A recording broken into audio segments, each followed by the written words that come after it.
Welcome to The Explainer. I am absolutely thrilled you're tuning in.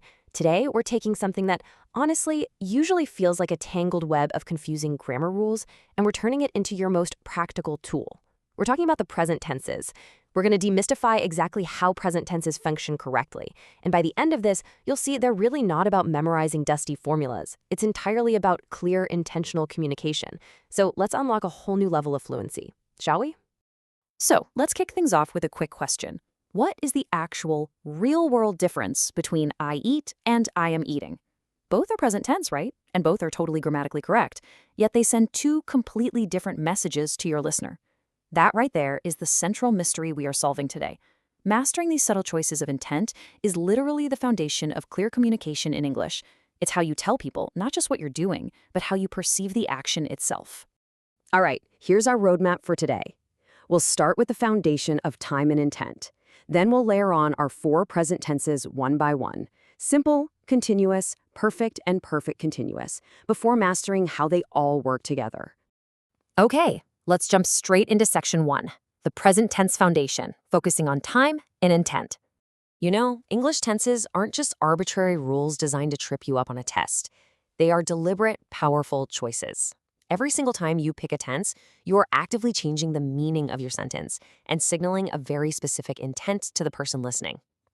The present tense as a whole is incredibly versatile. Sure, we use it to describe actions happening right now, but we also use it for our daily habits, our routines, and universal facts. Because it has to juggle so many different jobs, it's divided into four main forms. Using them correctly, it's really just a matter of matching your grammatical structure to what you actually intend to say. Moving right along to section 2, present simple, covering facts and habits. So our very first building block is all about permanence. The simple present is used for things that are general, timeless, and permanent. Think about basic facts and habits. For example, Leonardo DiCaprio is a famous actor. That's just a fact, right? It's a permanent state.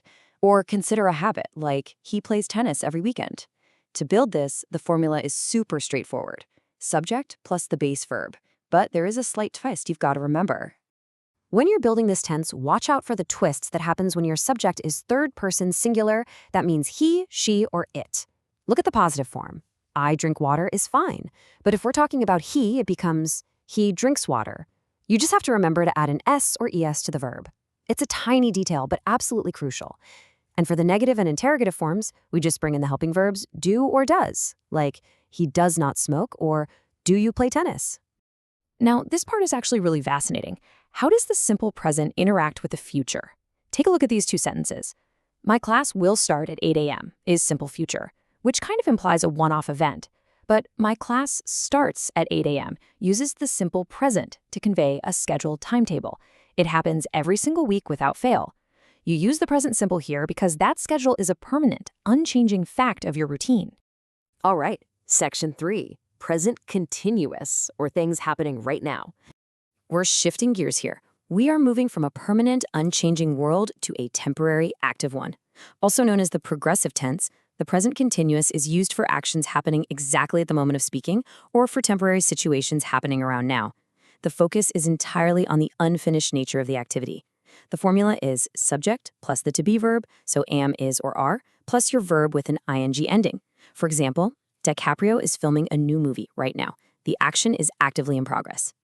This brilliantly illustrates that subtle shift in meaning we were talking about. He lives in Dallas uses the simple present, telling you that Dallas is his permanent home.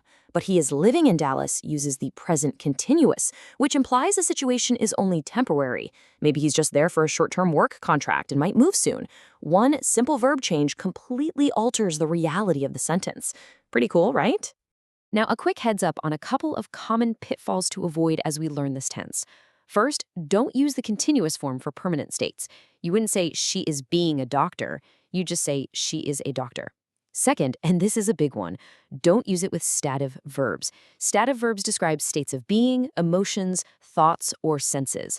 Words like want, love, or know. So it is grammatically incorrect to say she is wanting a new phone. You must stick to the simple present. She wants a new phone. These rules beautifully summarize what we just went over.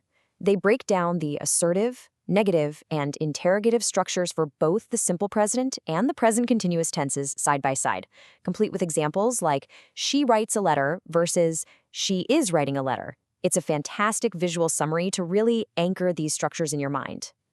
Okay, on to section 4, present perfect, which we're calling the bridge. I know. This tense often causes the absolute most headaches for learners. But honestly, once you see how versatile it is, it's going to be your favorite tool. The present perfect is best understood as a bridge. It literally connects the past directly to the present. We use it for past actions that have a direct, visible relevance right now, or to talk about life experiences and achievements. The formula is subject plus has or have plus the past participle, which is often called V3. Think about this. Leonardo DiCaprio has won an Oscar. The action of winning definitely happened in the past, but the effect of that achievement, the fact that he is currently an Oscar-winning actor, is still incredibly relevant today. Just look at how the perfect tense adds this crucial layer of present relevance here. If you just say, he found keys on the floor, well, that's simple past. It's just a cold fact about something that happened. But if you say, he has found keys on the floor, you are building that bridge to the present. Maybe someone is frantically looking for those keys right now, and you're announcing that the search is officially over. The past action is actively affecting the present moment. Okay, huge red flag to watch out for here. Never, ever pair the present perfect with an exact past date or time. Seriously, don't do it. The present perfect focuses on the action and its relevance to right now, not on when it happened. Saying he has won an Oscar in 2006 is a grammatical clash. If you really want to mention in 2006, you have to use the simple past. He won an Oscar in 2006. But if you want to use the present perfect, just drop the time entirely. He has won an Oscar. Which brings us to section 5, perfect continuous, focusing on ongoing actions. So, this tense takes that bridge idea from the perfect tense and mashes it up with the ongoing nature of the continuous tense. We use it for actions that started in the past and are still ongoing, focusing really heavily on the duration of that action. The formula gets a bit longer here.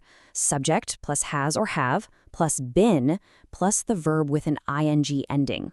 For example, DiCaprio has been acting for over 30 years. He started in the past, he's obviously still acting now, and we are emphasizing that long, ongoing duration.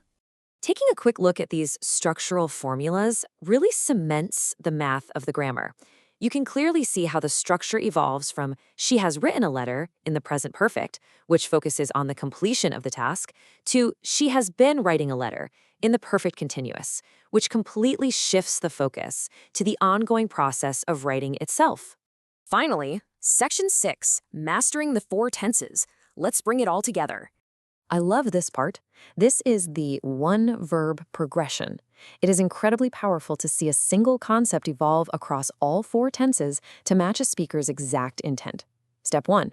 I read books. Simple present. It's just a general habit, a permanent fact about your hobbies. Step 2. I am reading a book. Present continuous. It's a temporary action happening right around now. Step 3. I have read 5 books this month. Present perfect. A past completed action, but the achievement is highly relevant to the present month. Step 4. I have been reading for 2 hours. Present perfect continuous. Emphasizing the continuous duration of an action that started in the past and is still happening. Same exact verb, 4 entirely different messages. Well, we have covered a ton of ground today, turning theory into practical, everyday understanding. But to truly cement these concepts, I want to leave you with a provocative challenge. Can you write one sentence in each of the 4 present tenses using the verb learn? Try applying what you've seen today, from habits all the way to ongoing duration, and test out your new skills. This right here is the difference between just memorizing rules and truly commanding a language. Thank you so much for joining me for this explainer, and keep observing how the world communicates around you. Catch you next time.